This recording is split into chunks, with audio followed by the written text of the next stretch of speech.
at 6 p.m. The Board of Education makes available at least one current copy of the Open Meetings Act, which is posted on the west wall of the meeting room and accessible to members of the public.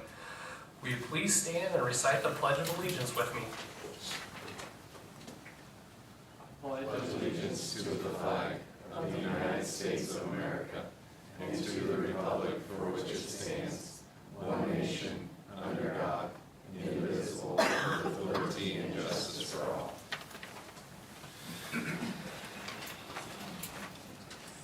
All right, we will start with the organization of the Board of Education. Mr. Alexander.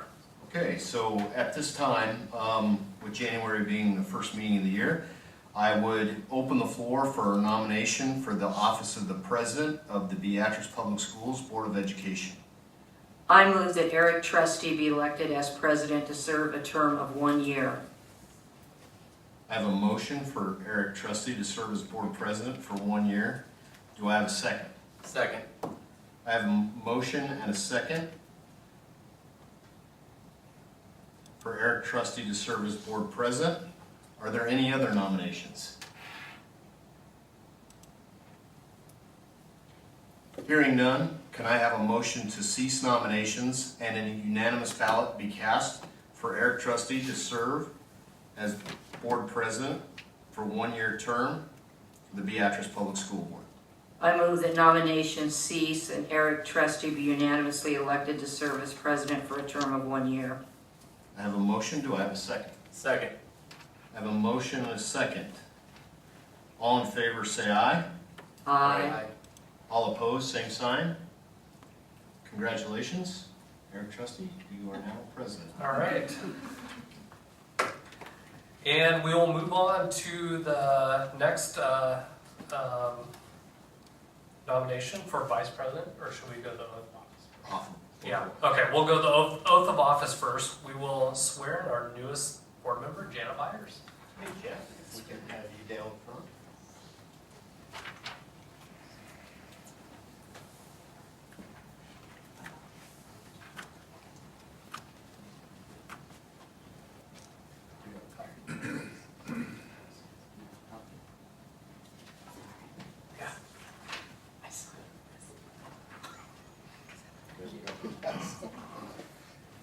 All right.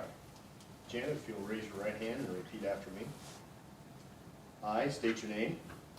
I, Janet Byers, Do solemnly swear that I will support the Constitution of the United States and the Constitution of the State of Nebraska do solemnly swear that I will support the Constitution of the United States and the Constitution of the State of Nebraska against all enemies, foreign and domestic, against all enemies, foreign and domestic, that I will bear the true faith and allegiance to the same, that I will bear true faith and allegiance to the same, that I take this obligation freely and without mental reservation or for purpose of evasion, that I take this obligation freely and without mental reservation or for purpose of evasion, and that I will faithfully and impartially perform the duties of the office of the School Board of School District Number 15 of Beatrice, Nebraska, according to the law and to the best of my ability. and that I will faithfully and impartially perform the duties of the office of the School Board of School District Number 15 of Beatrice, Nebraska, according to law and to the best of my ability.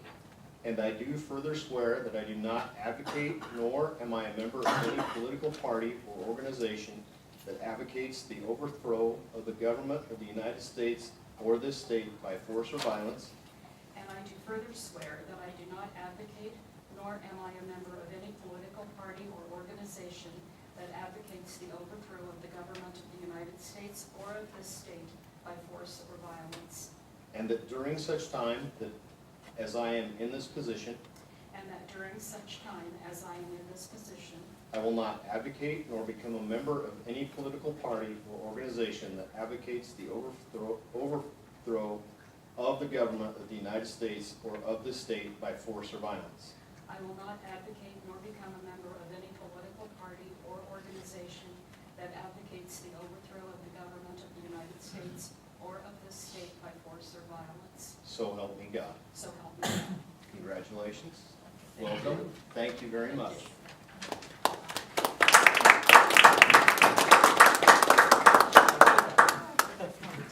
All right, welcome back, Janet. Thank you very much for agreeing to serve the remainder of Marissa's term. We appreciate that, and we welcome you back. All right, we will move on to the election of the remaining officers. The first one up is, can I take a nomination for vice president, please? I nominate that Doris Martin be elected as vice president to serve for one term. I have a nomination for Doris for vice president. Do I have a second? Second. Second by Aaron.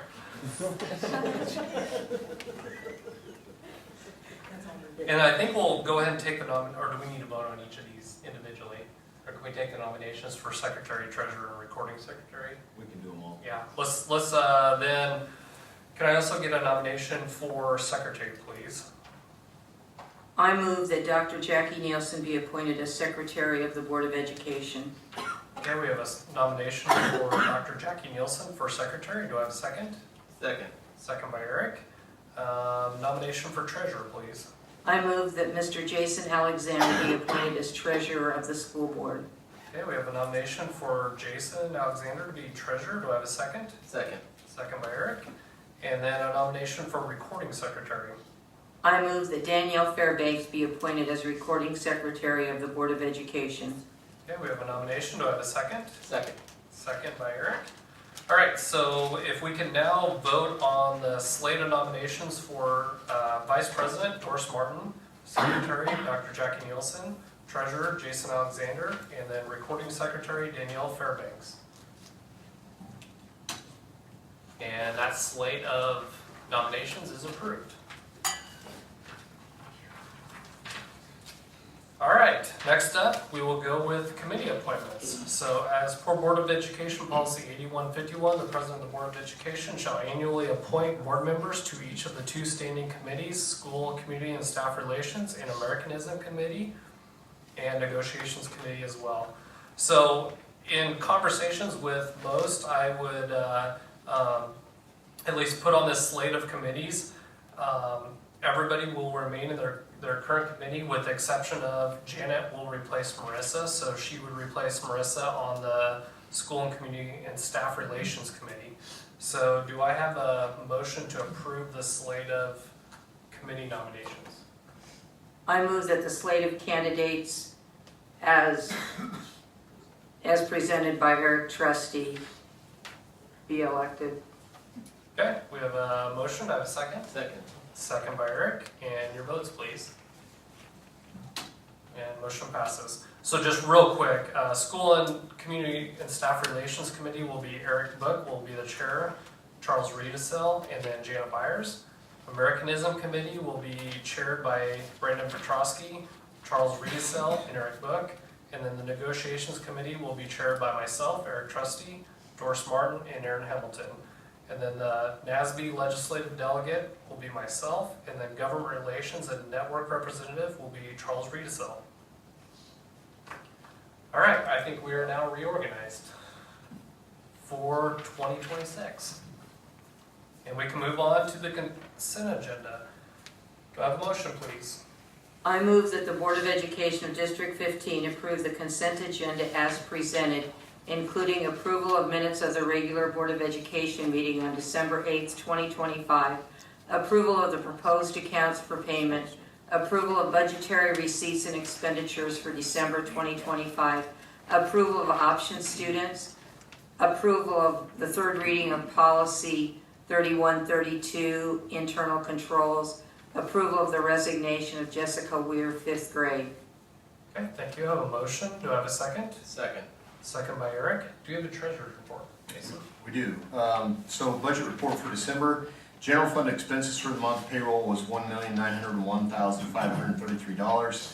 Bills were $1,497,730. That includes 2 months of busing services and also the school, the payment on the elementary school. So that brought grand total expenses for the general fund at $3,399,264. General fund revenue was $2,163,710. We are 1/3 of the way through the budget cycle, or 33.32% of the way through.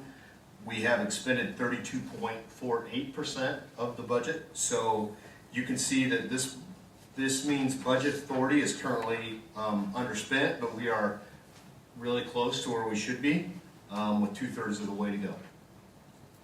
Thank you. Any questions on the treasurer's report? Are there any items that the board would like to pull off the consent agenda for further discussion? All right, seeing none, can I have your votes, please? And motion passes. All right, now we'll move on to outstanding recognition. Start with Employee of the Month, Dr. Nielsen.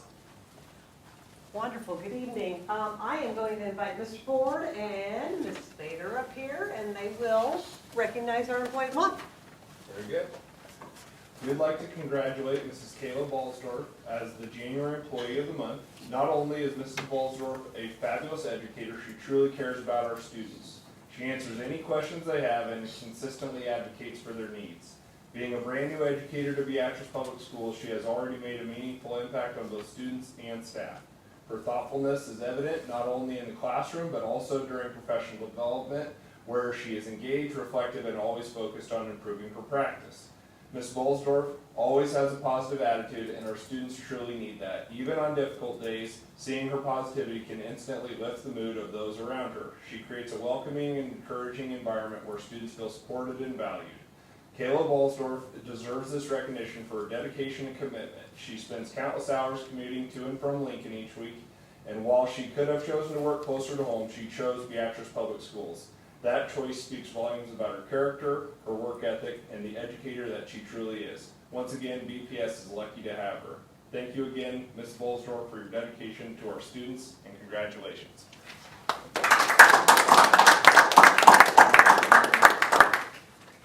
We'll take a picture here.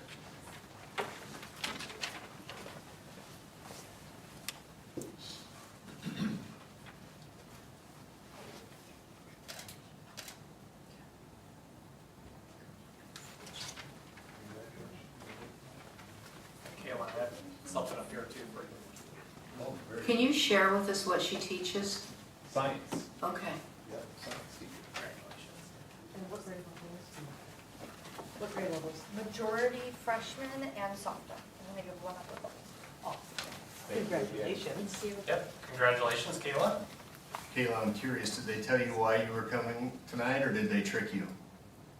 I kinda had an idea. But there really isn't a way to trick a new teacher into kinda, hey, here's how to come here. Well, thank you for staying tonight. Next up, information portion. We will start with student update. Brooke. The preschool is in full swing. Students are excited to return and see their friends. Preschool signups for the 2026-2027 school year will take place on the 15th. They are excited to welcome new families. The preschool teachers who teach 4-year-olds are encouraged by the progress they are seeing with their new literacy program's Kickstart.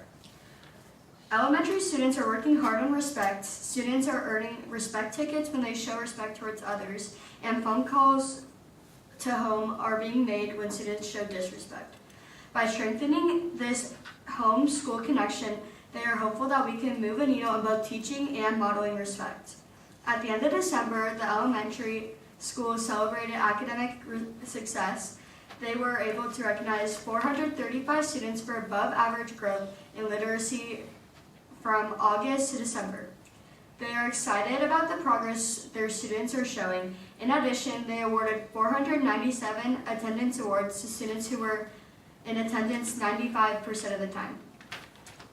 The middle school girls basketball, boys wrestling, show choir, and jazz band seasons are in season right now. And Beatrice Middle School Resource Officer Brow has begun light duty and will work from the Beatrice Police Department until she returns from maternity leave. Officer Rue begins today at the high school and then is to cover at 1 p.m. at the middle school.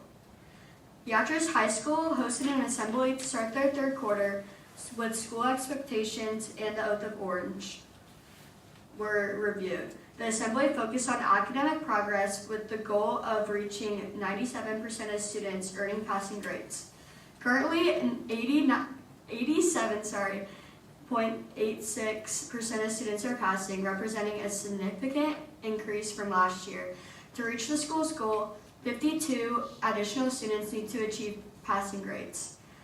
Activities and athletics. Beatrice High School hosted a wrestling competition and showed a lot of success, with girls wrestling placing second overall and earning 3 individual championships, while boys wrestled and placed first overall with 6 individual champions.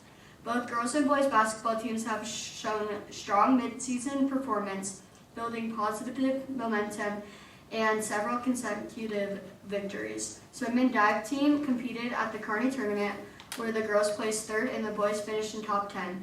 Additionally, the speech team achieved its highest placement of the year, reflecting continued growth and success across extracurricular programs. That ends my report. All right, thank you, Brooke. Next up, board reports. We will start with the stance report. Jason. Stance has not really met since November, the last time and I gave a report in December, so our next meeting is January 29th at NCSA, and the legislature is currently in bill introduction, so Stance is monitoring the bills that are being introduced, and I'm sure there'll be plenty of discussion of those in the next meeting. Okay. Negotiations committee, that would be myself. So the negotiations committee last met on January 7th, 2026, and we presented the BEA with our counter offer to them. I did receive an email from Mr. Carlson, who's the BEA representative, and he indicated that they will be presenting the offer to BEA members on Wednesday afternoon, and then they'll open up electronic voting, and we should have a response from them by no later than Monday, the 19th.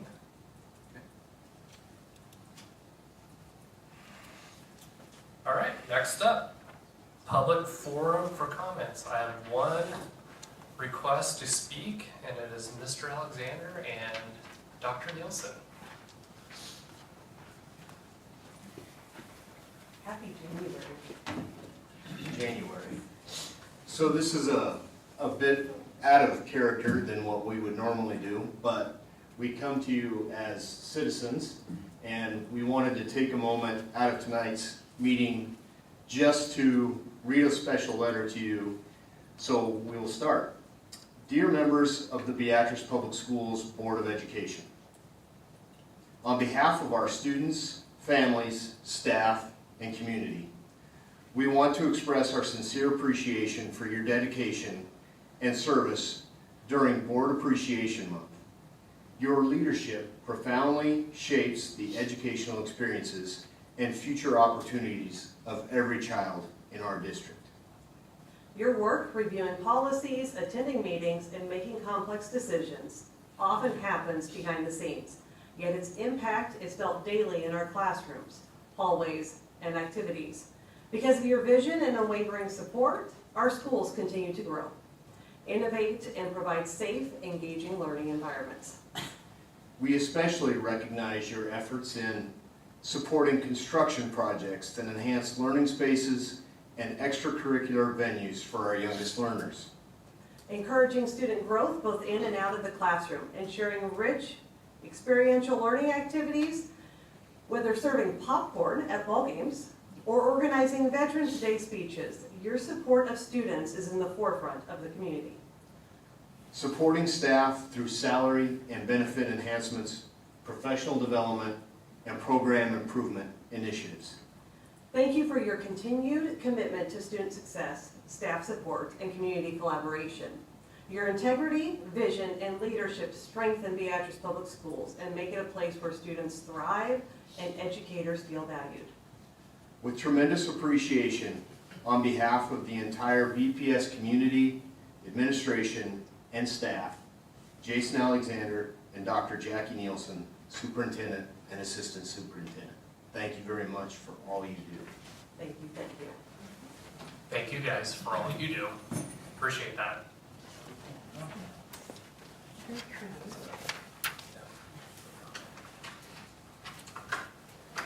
All right, appreciate that. Now we will move on to the discussion portion. So we will start with the second reading of policy 3521, business operations. Mr. Alexander. Okay, so as we talked about in December, this policy change recommendation is based on changes within and the elimination of the U.S. Department of Education that has occurred. and the Nebraska Department of Education taking more of an oversight position on the spending of federal grants and professional development. So as that transition takes place, we had to update this policy to reflect recommended changes and pricing on expenses related to travel and meals that the NDE will be overseeing. So that's basically what this policy, what the changes in this policy do. That is it. Okay, thank you. Any questions? All right, next up, the action portion. So as we just did a reorganization of the board, we have a lot of first of the year motions to go through here. So we'll start with approval of legal counsel. Do I have a motion, please? I move that the Board of Education of District 15 designate Perry Law Firms and KSB School Law to be representatives of the Board of Education. All right, I have a motion. Do I have a second? Second. Second by Eric. Any discussion on that? Nope, we use both law firms. Those are the two predominant law firms in the state of Nebraska that all schools use, or most schools use. And so at any given time, as you know, Perry Law Firm writes most of our policies. KSB we utilize for a lot of legal things related to personnel or other issues that we might encounter throughout the year. So approval of both of them makes sense. Okay. All right. Can I have your votes, please? And motion passes. Next up, approval of Jason Alexander as the district's federal grant representative and financial representative. Do I have a motion, please? I move that the Board of Education of District 15 approve Jason Alexander as the district's federal grant representative and financial representative. Okay, I have a motion. Do I have a second? Second. Second by Eric. Any questions or comments around that? Okay. Can I have your votes, please? And motion passes. All right, next up, approval of the depository banks for Beatrice Public Schools be named as Pinnacle Bank, Security First Bank, First National Bank of Omaha, Beatrice Branch, First State Bank Nebraska, Beatrice Branch, and Bank of the West. Do I have a motion, please? I move that the Board of Education of District 15 name the following as the depository banks for Beatrice Public Schools: Pinnacle Bank, Security First Bank, First National Bank of Omaha, Beatrice Branch, First State Bank Nebraska, Beatrice Branch, and Bank of the West. I have a motion. Do I have a second? Second. Second by Eric. Anything to add to that, Jason? No, we do interact with all these banks at any given time. So again, it makes sense to name them all accordingly. Okay. Can I have your votes, please? And motion passes. All right, next up, designate the Beatrice Daily Sun as the official newspaper of record. Do I have a motion, please? As per Policy 8130 and Policy 8342, the Board of Education shall select the district newspaper. Oh, wait, never mind. We're going to back up. I move that the Board of Education of District 15 designate the Beatrice Daily Sun as the official newspaper of record. Do I have a motion? Do I have a second? Second. Second by Eric. I assume no discussion on this. Can I have your votes, please? And motion passes. All right, approval of current board policies and regulations. So, I move go ahead. I move that the Board of Education of District 15 approve the current board policies and regulations. We have a motion. Do I have a second? Second. Second by Eric. Any discussion on this? All right, can I have your votes, please? And motion passes. All right. Next up, Administrator's Report. We will start with a reading improvement plan. Dr. Nielsen.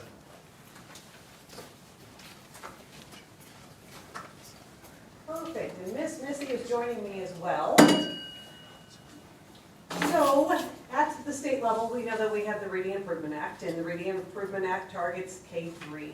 That is the focus of this presentation. We'll be looking at where our K-3 students are. We recently had to report this data to the state because they wanted to see the successes. They wanted to see what's happened between fall and winter. And so we have our winter data, and because we are part of the CLSD grant, the literacy grant, they need those updates. They want to see what's happening within the schools and what our great work is doing. So, Missy, I know she's also sent me plenty of information, so she and I will work through this, navigate through this, and she may just start taking over because she is probably more excited than I am about data, and that's pretty hard. Okay, here we go. So, K-3 success aligning to state goals. The state goals that have been put forth is 75% of students in grade 3 will meet or exceed NSCAS ELA. We will take NSCAS for grade 3, we will take that in the spring, and we will see where we are at that point in time. But we have a lot of data that we are gathering that will help us see that. So I'm gonna pause. The reason why I'm here is because Jackie showed me the data, and I said it's much more than the data. The data at the elementary school is becoming our map of where we're going next. So people aren't just, here's the presentation and this is where we're at. People are looking at that and saying, okay, how can we break that down and where can we catch those kids and start filling in the holes of the reading journey for kids and make it be as successful, and it's just not our numbers are rising. There's purpose behind those numbers going, and it's not just Jackie excited to pull some numbers. So that's why I'm here, to remember it's a story and it's just not numbers. It's a journey that we're taking, and it's becoming a really meanable journey for everyone, not just Jackie. So, there you go. Which is even more exciting. Yes, so excited. 63% of students with a disability will meet or exceed NSCAS ELA, and then 78.5% of fifth graders will meet or exceed proficiency. So those are the state goals, and that's what everyone around the state's working towards, and we are as well. So here are some big picture fall to winter with the K-3. We see early signs of improvement, particularly in grade 1. We've identified variances in achievement and growth across grade levels, and then the data confirms the importance of strong Tier 1 instruction paired with targeted Tier 2 supports, especially as students move beyond grade 1. What does that mean? That all kids are in the classroom getting strong instruction. So because you aren't identified as title, or because you may not have a learning disability, we're saying you're all in here. We want to get all of you the information you need to be successful, because we know lots of kids have to take that state test, whether they're ready or not. So we want them all in there, and we're also helping our teachers give strong instruction, so it's not we're just reading from a manual or looking at slides, but we are making kids be every child, every time, participate in each lesson. So as we look at our data, the IRIP, this is the Individual Reading Improvement Plan. So if students meet a threshold with the DIBELS when they take it in the fall, they qualify for an individual reading plan. Teachers have to then build that reading improvement plan and figure out where the gaps are, figure out what they need to attack. And so they use EduClimber to build that plan. And what we do is we then start measuring, figuring out how many kids started on a reading improvement plan, to how many kids are in December on a reading improvement plan, to how many kids are in the spring. All of this data has to be reported, and it is reported every single year to the state. So as we look at this, the blue is fall, the red is winter. What you can see are drops. So, for example, on this first chart, kindergarten, we started with 38 students on a reading improvement plan. We dropped to 23. These are students that do not include our EL or IEP students. If they are EL, they are exempt, especially during year 1 when they have first arrived. And in kindergarten, they would all be exempt because they have newly arrived to kindergarten. So, and then students with an IEP are also exempt from the reading improvement plan because unless they do not have a reading goal. If they have a reading goal, if they don't have a reading goal, so for example, if they have a math goal or a behavior goal, we would absolutely give them a reading improvement plan. But if they have a reading goal, they're getting served with that in the special education classroom, so they do not have a plan. The other thing that, as we look at other students, first grade moved from 32 to 27, our second grade 49 to 40. Our third grade, we did see a rise from 25 to 28, but as we look at spring, our goal is to have that reduced. The other thing is Missy and I will talk a little bit more about why third grade may not have gone down, but where we expect that to go later. And our MTSS ELE team has already looked at this data and says, okay, so our K1 kids have gotten a solid reading foundation. We have taught the different strands. We have taught the phonemic awareness. We've taught word attacking. We've done those things. That third grade class, we haven't learned those things. So those kiddos have went through 3 grade levels with maybe not such strong reading instruction, where these lower elementary are getting big time reading instruction. Also, the really cool thing, I know this isn't IREP, but on the other side, our high kids, usually you don't see the level of growth that these kids are having. our high kids are growing even more with our new reading series too. So one of our pillars that we've built our new building on is the quality of education, and we're seeing that across the board because our teachers are working, are using their PLC time, are using planned time together to help our kids get the skills that they need and bring them together. The chart on the right-hand side shows all students. And so what it does is you can again see the drops with all students, especially at that kindergarten level, 73 to 53. So when you go back to that goal of ensuring that our special education students are also making gains and going to meet the level of what NSCAS requires, that's exactly what we're looking at when we look at this chart too. Are we going to, where do our students fall? So Dibbles K3 is our universal screener, and we know that this is the screener that is given to every child K5, and it is given fall, winter, and spring, and it is all about reading. It's all about reading development and the growth of reading.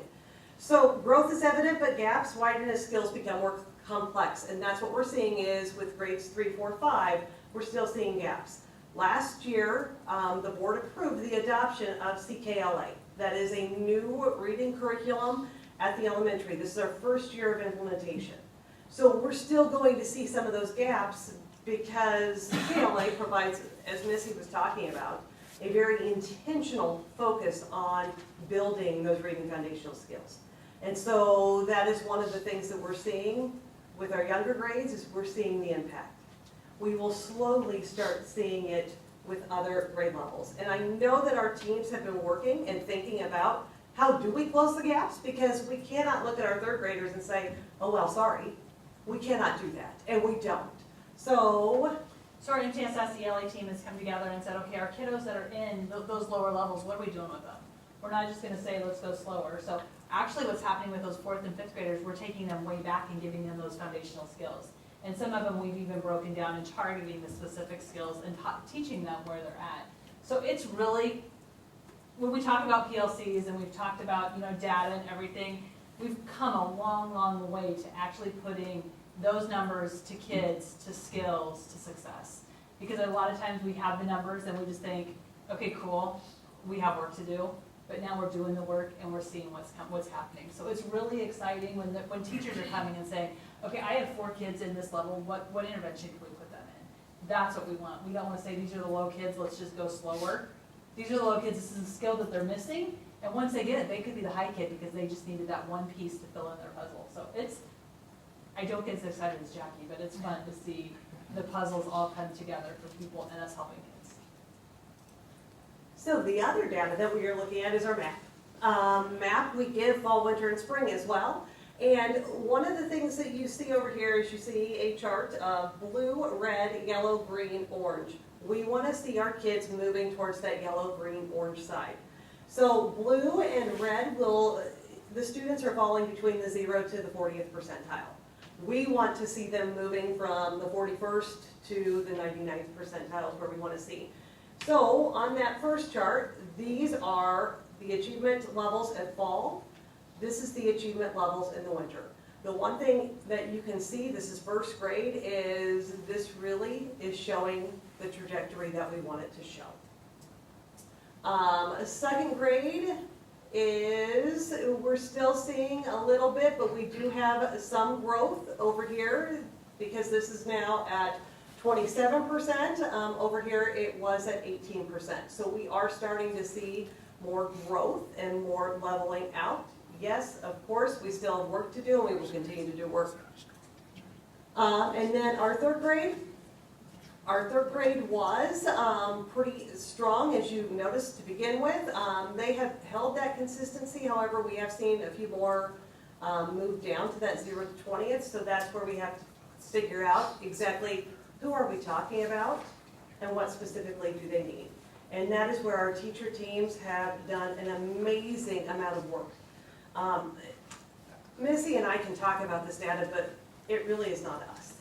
It is our teachers. They are working tirelessly. I mean, they are spending time figuring out solutions and trying to just determine what's going to impact this child and how can I get this child to? So it's been awesome to continue to watch, awesome to continue to watch our leaders help our teachers. And the other thing that we're seeing, we have leaders in every sector of the classroom. And so our teacher leaders are stepping up and they are starting to grow even more, and so that is fun to watch as well. I think the big ahas, Dr. Coffey came in last week and we wanted her there to look at the new scores coming in and having the kids and how to break them in for win groups.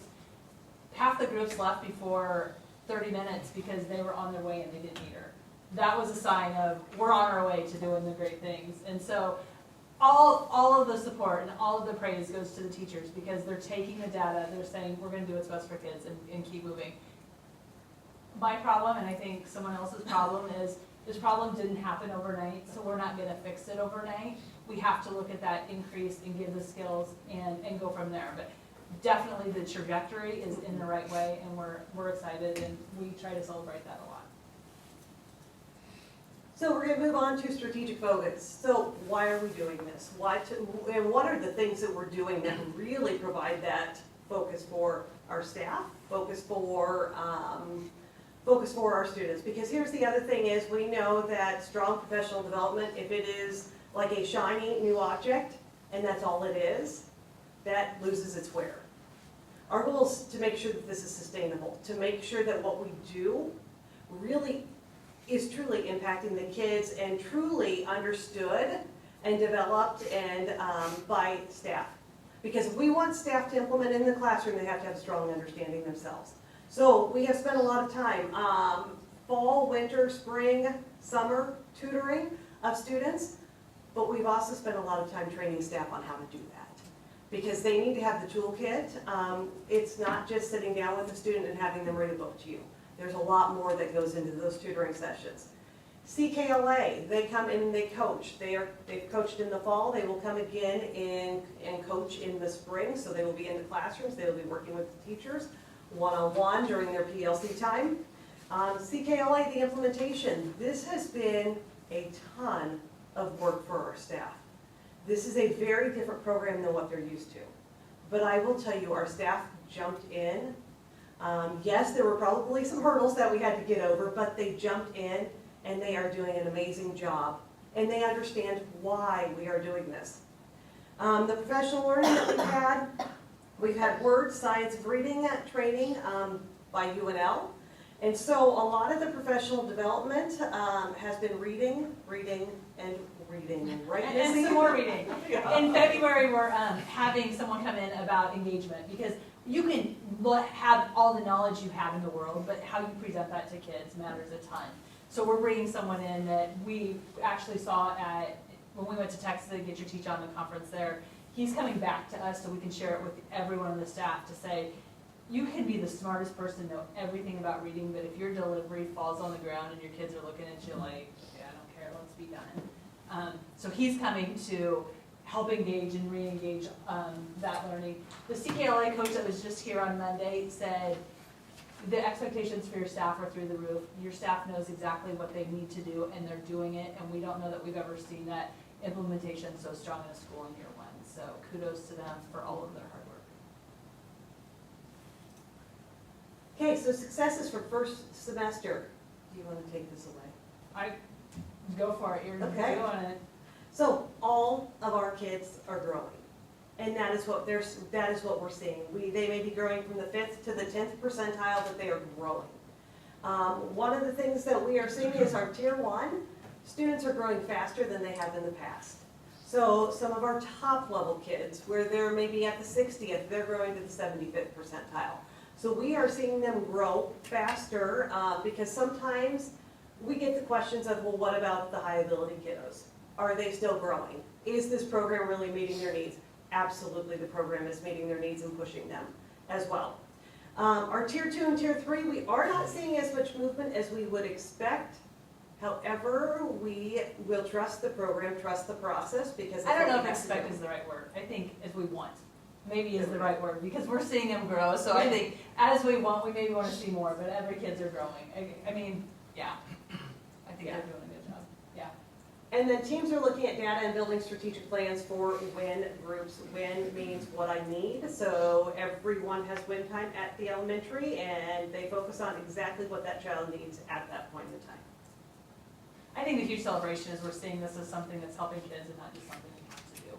Yeah, it is something that we have to do, but there's a purpose behind it, and we get to help kids learn how to read. And so it's really cool, and I think the hardest part for our staff is we've built in so many scaffolds. We've held hands so much for our kids because we think we can't. We have to pull those scaffolds back and let them do it themselves. And I think that's hard for teachers because they don't want to see kids fail.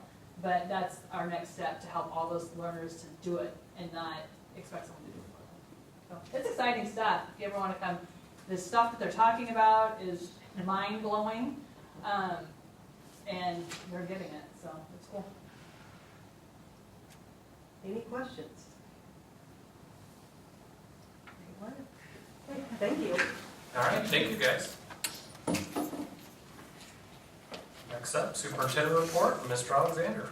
Okay, just a couple of things. On the heels of that report, it was interesting at a Region 1 superintendent meeting last week, and Dr. Nielsen was at that with me. The NDE Commissioner, Dr. Maher, talked about where this is at on the state level, the state literacy project itself, and he talked about how kids are going on a state level, the data points that they've collected from schools across the state, using that are participating in the CLSD program. We're seeing kids go from higher risk levels to lower risk categories, and so that's working. He also said, and I quote, "The goal is not to train teachers, the goal is to improve outcomes for students," and that's really happening. And I think the evidence of that, and kudos again to you as a board, it's why we got down in front tonight, because when the decision came to you to allow us to adopt CKLA and go that direction, you asked questions, you trusted the research, you trusted what our staff said we needed to do, and allowed us to make that change. So again, it goes back to good boards making good decisions. In looking ahead at policies, a couple of policies that will be coming to your plate to change that are based on state statute changes from a year ago in the legislative statute. State Statute 79-227 requires schools to adopt a policy addressing incidents of anaphylaxis involving students at schools. So that will be coming. Also, State Statute 79-79-533.04, each school district must adopt a policy relating to the rights of parents, guardians, or educational decision makers to access student library, school library materials will be coming your way. Those are in process from legal counsel, so those will be coming. Behavioral awareness training and behavioral awareness intervention training, which sound exactly the same, but are written in two different statutes, will be required for anyone who has behavioral management responsibilities in schools starting 26-27. So again, more training. And then we see graduation statute that provides for new graduation opportunities for students who are wards of the court will also be changing. So those are all things that will be coming your direction in the form of policy that we will be talking about in coming months. And those all have to be done by July 1st. So that's the reason why they will come to you before the big policy month of June, is because they came out of last year's legislative session and are due to change by July 1st of the coming year. Couple last things for you. The mileage rate did change effective January 1, went from 0.70 cents per mile to 0.725 cents per mile. And a reminder for all of you that the filing deadline for any current office holders is next Tuesday, February 17th. So, A month. A month. a month. Yes, sorry, a month. A month. You're jumping ahead. Yeah, jumping ahead a little bit. So, How long have we been here? I was like, that's a lot of delivery. 1 month 1 month. from tomorrow. Okay. So, February 17th is coming quickly, so don't forget to refile. Again, with it being Nebraska School Board Appreciation Week next week, thank you in all sincerity for being a board that's a pleasure to work with, individuals that are concerned about our kids, and leaders of our community. We appreciate that greatly. And with that, that's all I have. Conflict of interest form? We do have conflict of interest forms. If you believe that you do have a conflict of interest in any way with the school, ask. We will clarify that for you and you can get one filled out. If you don't think you do, then that's fine. Don't worry about it. Okay? Thank you. Yep. All right, notification of next meeting. The next regular meeting of the Board of Education will be February 9th, 2026 at 6 p.m. in the Administration Building. The Committee of the Whole meeting will be January 26th, 2026 at 5:30 p.m. in the Administration Building. An agenda for the meeting, which shall be kept continually current, is readily available for public inspection at the Superintendent's office during normal business hours. Do I have a motion to adjourn? I move that the Board of Education of District 15 adjourn. I have a motion. Do I have a second? Second. Second by Eric. Your votes, please. And we are adjourned. Thank you.